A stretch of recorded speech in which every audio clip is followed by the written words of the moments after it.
Hello my friends on YouTube. Today is Sunday the 24th of August 2025. Today's video is the Prophet of Perfection. I don't know what perfection is, but this is what is written.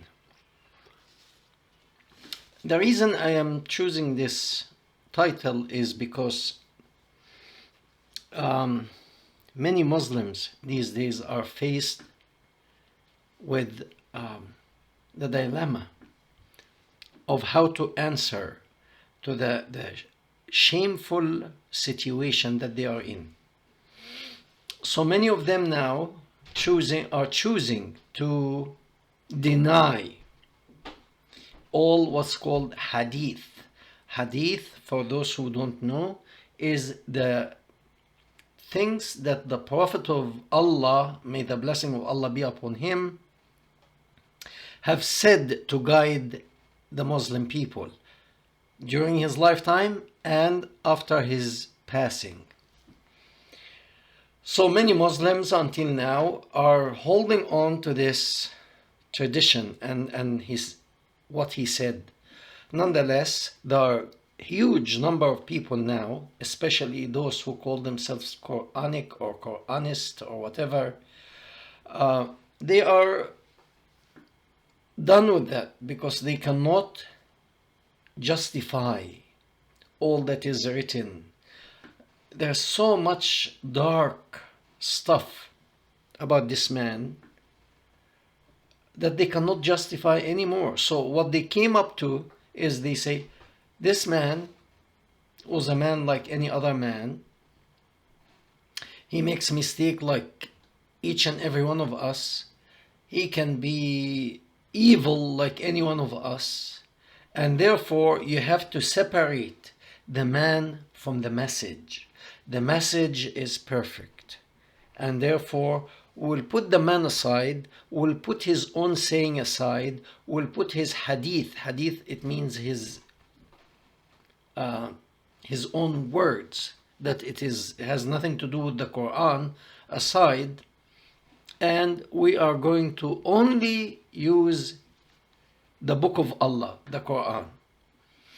Next week we'll speak about the beauty of Quran, but this time here now we are going to speak about the beauty of his hadith and the contradiction in that hadith, how it contradicts itself and how it feels for those who, like myself, who paid attention to all these words and came up with no, that can't be. This is too contradictory. It cannot be one principle. Because if there is a God and this God has one way and one principle, then it shouldn't waver. It shouldn't be sometimes to the right, sometimes to the left. So we're going to examine that and examine that. Unfortunately, those who believe that only Quran will guide their lives into a better situation, I'm very sorry. It will not work. I wish I could share your hope with you. I cannot, because I know it at the long run you could get away with it now and say, oh, hadith, no, put it aside and blah blah blah. And there are many intellectuals in Egypt and in many countries are trying kind of like find a way out of this dilemma. So they put Muhammad's behavior, Muhammad's speeches, all that he had done in his life, all the looting, all the killing, all the murder, all the assassination aside, and say he was just a man. Take the message. Okay, we'll take the message next week. However, this week we are going to speak about hadith and the things that he had done for those who are still holding on to his behavior as an example. I'm going to put this all in the description box in case if you want to look at it. However, the translation of this chapter or in this book of hadith, it's called The Excellent Qualities and Description of the Prophet. Perfection. Okay, and the name of the chapter or the subtitle is his character and natural description. I'm sure disposition. And here I'm going to put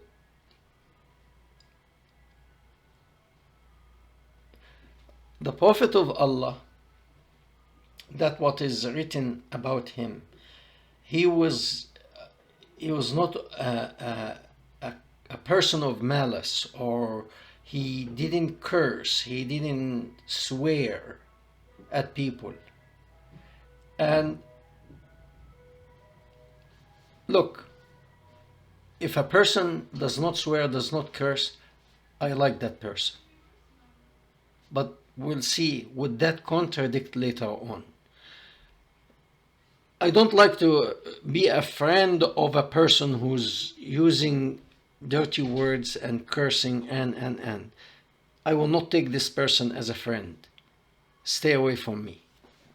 Okay. So if it's about that he doesn't curse, that he is of a good character, I'm with him in this subject. Now, let's see.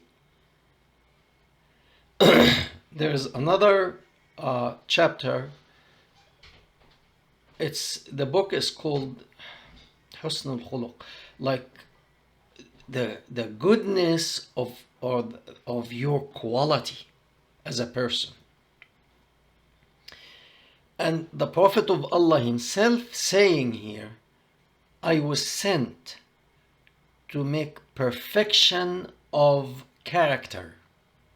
Not just for himself, of course he was perfected in his character. No, he came to bring perfection of character. You know what? If any man or woman comes now to me at this moment and tell me, I know a way for you to perfect your character, I'll tell him, I am with you. Take me. And I think that the 8 billion people on earth will say the same thing like me. Take me with you. I want to have a perfected character. Who wants a deficient character? No one. Okay? Let's see next. What's next?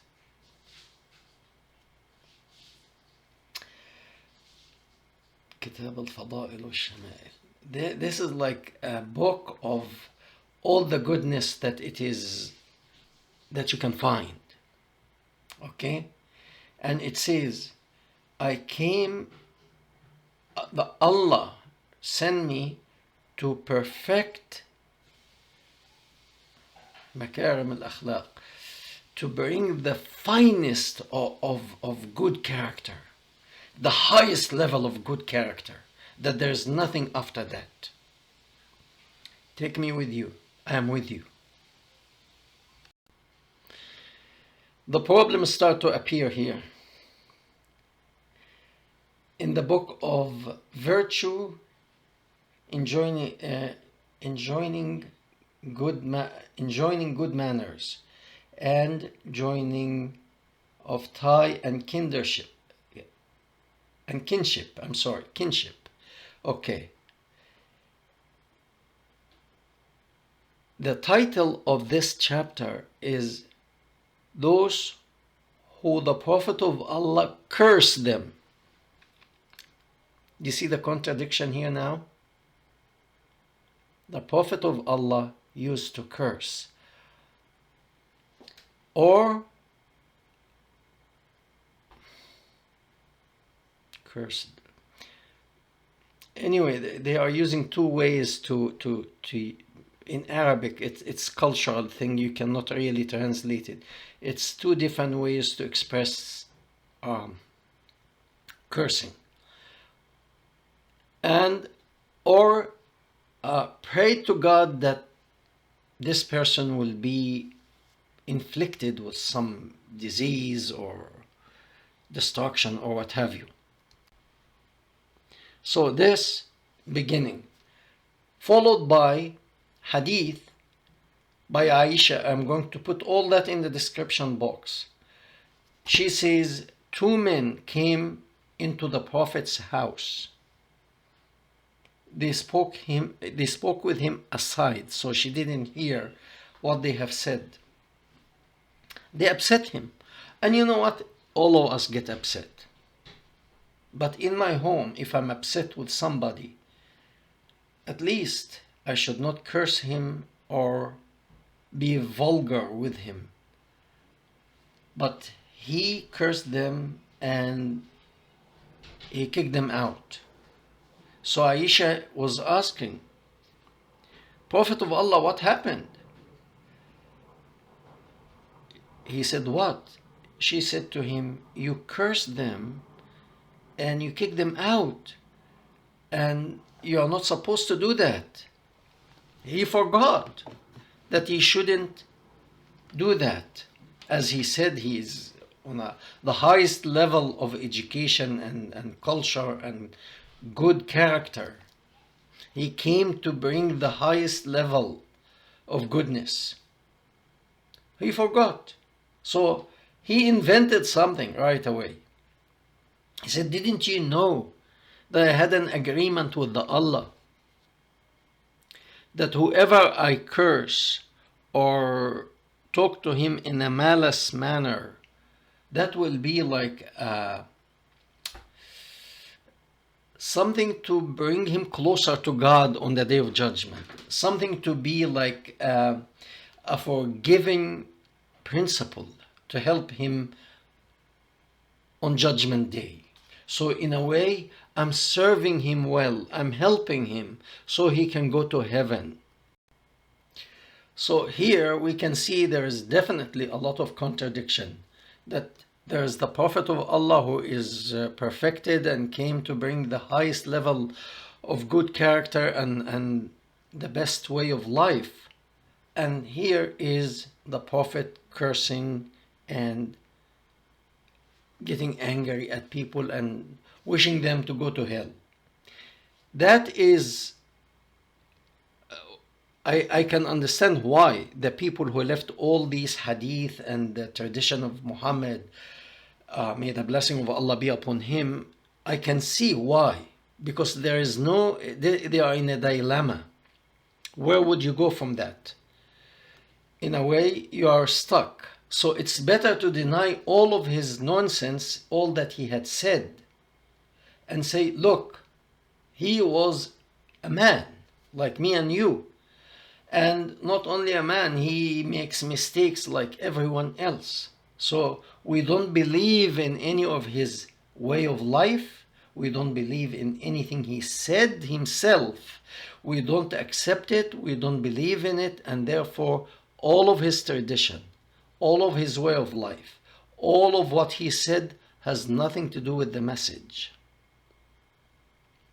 But again, we're going to speak about that next week, about the Quran itself. Like in one of the Quranic verses, Quran itself is saying about him that he is one of the highest character, moral character, one of the best. He came to that's the Quran. And if he is so, how come you are separating yourself from him as a character, his character? How are you separating? I mean, if Moses or Buddha is the highest moral character for the Buddhist, it will be stupid for a Buddhist person to separate himself or herself from the teaching of Buddha. The same thing about Jesus too, or Moses. If a devout Jew start to attack the personality of Moses as a defected personality, and say, you know, maybe you can do that with Moses, because Moses didn't say, I am the person of the highest character. Actually, I don't think, I read the Bible, I don't think in any verse in the Bible Moses praised himself that he has the highest level of character sent by God. Actually, on the contrary, it shows that he's a man, that he made mistakes, he was angry sometimes, he got upset and angry with the people. So he doesn't say, take me as your highest level of character as a person. for a Christian person, um, if you find out that Jesus, the head of the Christian faith, you feel ashamed to follow him and say, oh, separate Jesus from the message or the Bible or the gospel of Jesus, because Jesus is a man and he can make mistakes. That's okay. That's him as a human. But we are taking the message that came from God through Jesus. It's written in the 4 Gospels. I am afraid not so many people will accept that nonsense. Okay? And by the same token, how come you as a Muslim are trying, or the Quranist or Quranist, translated whatever way you want, are separating the tradition that it's inherited for 1400 years from the person who brought that tradition and brought that faith, and say, no, he's a person that we cannot believe that he is a perfected character. Okay, but that is actually in the Quran. So you're saying you believe in the Quran and you follow the Quran. The Quran says he is. I didn't prepare that, but it is next week when we speak about that. It's in a chapter called Al-Qalam, which means the pen. I think 4, Al-Qalam 4. Allah himself saying you are on a high level of morality and good character. So, okay, you can separate him from the Quran and say he was a human, as the Quranic or Quranist people say. And how will you reconcile him later on attacking the Jews, the Christian, and is that a good character? So at the end here, because many people are actually attacking me, is not only attack is like that's a common thing. Many Muslims say, you are not going to add or take away from Islam. Islam will continue, and this the greatest religion on earth, and okay, you know what? For many people now have left this nonsense, many of us. And I can't say that was an easy path at the end. It was not an easy path for those who left any religion. If you were a devout Jew or a devout Christian or whatever religion, faith you believed in, and you left that faith, that does not come like you wake up in the morning and say, oh, I'm leaving this. No, it doesn't work this way. You actually pay attention and you study and you try to justify, you try to find a way to actually say this is right. And at the end, you give up because it doesn't add up. It doesn't add up. So you find out that you are trying to make the wrong right. It doesn't work this way. So we left. Many of us left.